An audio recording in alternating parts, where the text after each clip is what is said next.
जय हिंद, वंदे मातरम, भारत माता की जय हो। हाँ बारबी, आज मैं तुम्हें कहानी सुनाना चाहता हूँ। किसकी कहानी सुनना चाहती हो? अब मैं मिलिट्री वाले की कहानी सुनूंगी। चलो ठीक है। तुम जानती हो कि मिलिट्री में एक बहुत बड़ा पुरस्कार दिया जाता है, परमवीर चक्र, जो वीरता का सबसे बड़ा पुरस्कार है। तुम्हें मालूम है कितने लोगों को मिला है? नहीं पापा, मुझे तो नहीं पता है। तो ये अभी तक 21 लोगों को मिला है।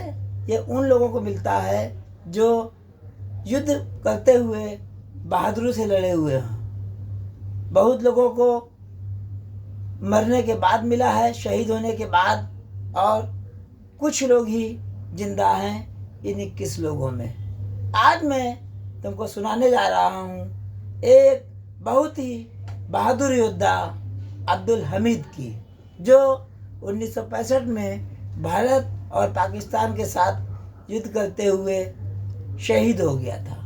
ठीक है, स्टार्ट करें? हाँ पापा, स्टार्ट करिए। ऐसा था, भारत का जो दुश्मन है पड़ोस में, वो है पाकिस्तान। वो हमेशा बिना मतलब में भारत से लड़ाई करता रहता है। बात है सन 1965 की। वो चाहता है हमेशा कि जम्मू कश्मीर जो है, जो हमारा एक स्टेट है, उसके पर कब्जा कर ले। उसने क्या किया 1965 में? पहले हमारा जो एक राज्य है गुजरात, उसमें आक्रमण किया, थोड़ी सी भूमि कब्जा कर ली। फिर उसके बाद अमेरिका और ब्रिटेन जैसे देशों ने समझौता कराया, तो पाकिस्तान समझने लगा कि हम भारत पर जो है कुछ भी कर सकते हैं। तुमको ये मालूम होगा कि 1962 में भारत और चाइना का युद्ध हुआ था, जिसमें भारत हार गया था। तो पाकिस्तान ने सोचा कि भारत हार गया है 1962 में, और हमारे जो पहले प्रधानमंत्री पंडित जवाहरलाल नेहरू थे, उनकी मृत्यु भी हो गई थी। तो नए प्रधानमंत्री बने थे, उनका नाम जानती हो? मैं तो नहीं जानती हूँ पापा, आप ही बताइए। उनका नाम था लाल बहादुर शास्त्री। लाल बहादुर शास्त्री छोटे कद के थे, बहुत सीधे साधे थे। तो पाकिस्तान में राष्ट्रपति थे अयूब खान। वो सोच रहे थे कि इस समय भारत पर अटैक कर दिया जाए तो किसी तरह जम्मू कश्मीर को हम कब्जा कर लेंगे। उसने पहले गुजरात में आक्रमण किया, लेकिन भारतीय सेना ने उसको भगा दिया। उसके बाद उसने जम्मू कश्मीर में ढेर सारे सादी वर्दी में अपने सैनिक भेज दिए, जिससे कि लोग पहचान ना पाए। वो लोग जम्मू कश्मीर में आए और उन्होंने वहाँ के लोगों को भड़काने की कोशिश की भारत के खिलाफ। लेकिन जम्मू कश्मीर के लोग बड़े समझदार थे, उन्होंने पाकिस्तान का साथ नहीं दिया। उन्होंने कहा कि हम भारत का साथ देंगे। तो हमारे मिलिट्री वाले, जो मिलिट्री में 3 तरीके के लोग होते हैं। एक जो ज़मीन पर लड़ते हैं, वो थल सेना वाले कहलाते हैं। जो एरोप्लेन से बम डालते हैं, उनको वायुसेना कहते हैं। और जो पानी में जाके शिप से वार करते हैं, उनको नौसेना वाले होते हैं। आया समझ में? 3 तरीके की सेनाएं होती हैं। जब भी जहाँ जिसकी ज़रूरत पड़ती है, वहाँ पर सैनिक जाते। तो ये भारत पाकिस्तान युद्ध में हमारे थल सेना और वायुसेना के लोगों ने बहुत साथ दिया। और पाकिस्तान को ये घमंड था कि उसको एक कंट्री है अमेरिका ने ढेर सारे हथियार दिए थे उसको। तो पाकिस्तान भूल गया था, सोच रहा था कि इन हथियारों से हम भारत को हरा देंगे। लेकिन पाकिस्तान ये भूल गया था कि युद्ध में लड़ने के लिए हथियारों के साथ वीरता की ज़रूरत होती है। तो पाकिस्तान ये भूल गया था। तो उसके बाद पहले गुजरात पे हमारी सेना ने उसको भगा दिया, फिर पाकिस्तान ने भी हमारी सेना ने उस पर ढेर सारे बम डाले। लाल बहादुर शास्त्री ने कहा, पाकिस्तान के अपने सैनिकों से कहा, पाकिस्तान में जाना पड़े तो पाकिस्तान में जाओ, पाकिस्तान में है लाहौर एक शहर, लाहौर तक जाके कब्जा कर लो। लाल बहादुर शास्त्री ने सैनिकों का मनोबल बढ़ाया।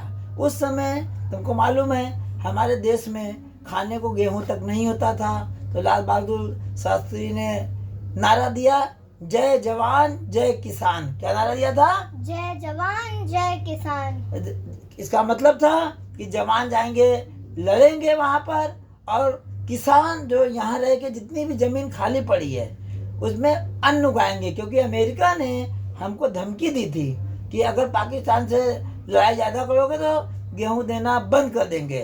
लाल बहादुर शास्त्री ने लोगों से यह भी कहा कि ज़रूरत पड़े तो एक टाइम खाना बंद कर दो। सभी भारत वालों ने उनकी बात मानी और एक टाइम खाना भी कम कर दिया। उन्होंने खुद भी अपने यहाँ अपनी वाइफ से कह दिया कि एक टाइम खाना बनाना बंद कर दो, ठीक है। तो पाकिस्तान जम्मू कश्मीर में भी हार गया और गुजरात में भी हार गया। इसके बाद उसने सोचा क्या करें, उसने क्या किया, पंजाब में आक्रमण किया। पंजाब में, कहाँ? पंजाब में। पंजाब भी इंडिया का राज। सोचा कि पंजाब से हम आक्रमण करेंगे, 2 जगह हार गए, चलो इधर जीत लेंगे और एक शहर अमृतसर पर कब्जा कर लेंगे। कहाँ कब्जा कर लेंगे? अमृतसर पे कब्जा कर लेंगे। तो फिर क्या हुआ, एक दिन जिसकी मैं कहानी सुनाने जा रहा हूँ अब्दुल हमीद की, उसने एक दिन, ये इनका नाम था कंपनी क्वार्टर मास्टर हवलदार अब्दुल हमीद। क्या नाम था? अब्दुल हमीद। अब्दुल हमीद, जो इनके पिता जो थे एक टेलर थे। टेलर जानती हो? हाँ, जो हमारे कपड़े सिलते हैं। इनके पिता भी टेलर थे, लेकिन ये शुरू से बहुत बहादुर थे, लोगों की बहुत सेवा करते थे। तो और इन मिलिट्री में जब गए थे तो अपनी बहादुरी का परिचय देते थे। और कभी एक बार इन्होंने एक डाकू को भी पकड़वा दिया था। तो इस तरीके से बहुत बहादुर थे। भारत और चाइना के युद्ध में भी ये थे। अब जब इस पे बात आई तो इनको वहाँ तैनात किया। एक दिन ये उठे, क्या कहते हैं इनको, जो जानती हो ना कि जो गोला बारूद वाली, भला एक मिलिट्री में एक रेजिमेंट होती है जो गोला बारूद डालती है, टैंक। पाकिस्तान के पास एक दिन उन्होंने देखा ढेर सारे टैंक चले आ रहे हैं, ढेर सारे टैंक चले आ रहे हैं। भारतीय सेना के पास तो हथियार बहुत कम थे, बहुत पुराने हथियार थे। हम लोगों के पास बहुत कम थे और उनके पास हथियार बहुत ज़्यादा थे। लेकिन ये है कि हमारे सैनिक बाद अब्दुल हमीद ने कहा क्या किया जाए। अब्दुल हमीद के पास खाली एक जीप थी। क्या थी? जीप होती है ना जो चलती है रोड पर। जीप में एक गन लगी थी। जीप में एक गन तुमने देखा होगा, जैसे टॉय वाली गन होती है, हाँ। ऐसे ही जीप में गन लगी थी, ठीक है। उससे गोले निकलते थे। तो इन्होंने सोचा अरे पाकिस्तान को वो हथियार थे जो अमेरिका ने दिए थे, जो अमेरिका समझता था इन हथियारों को हमारे जो है कोई मुकाबला ही नहीं कर सकता था। अब्दुल हमीद ने क्या किया, वो डरे नहीं। वहाँ पर गन्ने के खेत थे। क्या कहते? गन्ने के खेत थे। गन्ने के खेत थे और अपने सैनिकों को अलग अलग, थोड़े सैनिकों को अलग अलग ऐसे चारों तरफ बिखरा दिया और अपनी जीप को एक गन्ने की खेत पे किनारे छुपा दिया। क्या किया? अपनी जीप को गन्ने के खेत पे छुपा दिया। अब इंतजार करने लगे। अब वो इतने ज्यादा टैंक थे, सैकड़ों में टैंक थे पाकिस्तान के, जब इनके पास बहुत थोड़े से थे। कोई होता तो डर जाता। इन्होंने कहा हम दुश्मन का मुकाबला करेंगे चाहे जो भी हो जाए, ठीक। तो इन्होंने क्या किया, जब देखा इनके टैंक, इनके जीप की सीध में एक टैंक आया पाकिस्तान का, गोला दागा बिल्कुल सीधा निशाना लगा और टैंक वहीं पर उड़ गया। क्या हुआ? टैंक वहीं पर उड़ गया टैंक। उसके बाद क्या हुआ, कहने लगा अब क्या किया जाए। फिर उसने कहा फिर देखा जाए और टैंक। फिर क्या किया, फिर दूसरा टैंक, उसका भी बिल्कुल सटीक निशाना था। इनका निशाना क्या था? सटीक निशाना, बिल्कुल सटीक निशाना लगा, वो भी उड़ गया। 2 टैंक उड़ा दिए। फिर दूसरे दिन आए, दूसरे दिन फिर हुआ, फिर 2 टैंक और उड़ा दिए। तो 2 टैंक फिर 2 टैंक, कुल मिला के कितने टैंक हुए? 4 टैंक इन्होंने उड़ा दिए। लेकिन अभी रुके नहीं, उन्होंने 3 टैंक और उड़ा दिए। 3 टैंक और उड़ा दिए। 4 + 3 7 टैंक इन्होंने उड़ा दिए। ठीक है, आपने उनके बहुत ज़्यादा टैंक थे, लेकिन दुश्मन ने इनको पहचान लिया था, ये कौन जीप वाला है जो हमको बार बार उड़ाए दे रहा है। दुश्मन ने इनको पहचान लिया था कि कहने लगा कुछ ना करो, वो हमारा बहुत नुकसान कर रही है वो जीप वाला, अब सब लोग उसको घेर लो। और सब लोगों ने क्या किया कि अपने पाकिस्तान वालों ने अपने टैंक से, पेट्रोल टैंक से गोला चलाना चालू कर दिया। एक गोला जो है इनकी जीप पर आके लगा और यही ये वीर गति को प्राप्त हो गए। क्या हुआ?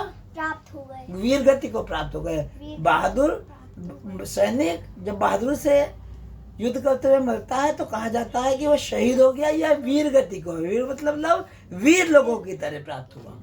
तो उसी दिन सरकार जो बहादुरी का काम करती है उसको परमवीर चक्र दिया जाता है। क्या दिया जाता है? परमवीर चक्र।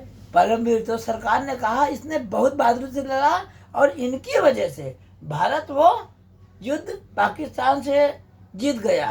एक पाकिस्तान के जितने लोग थे सब टैंक छोड़ के वहीं पे भाग गए। क्या हुआ? सब टैंक छोड़ के वहीं पर भाग गए। जो टैंक वहां पर, इसको कहा जाता है असल उत्तर का युद्ध।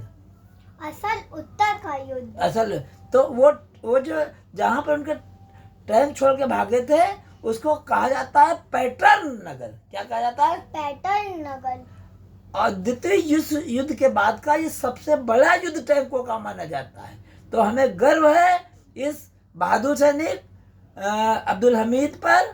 दोस्तों, जय हिंद, जय हिंद, वंदे मातरम, भारत माता की जय। जल्दी ही फिर से परमवीर चक्र विजेता की कहानी लेकर फिर मिलूंगा दोस्तों। धन्यवाद। अब संतोष यथार्थ को इजाजत दीजिए। धन्यवाद।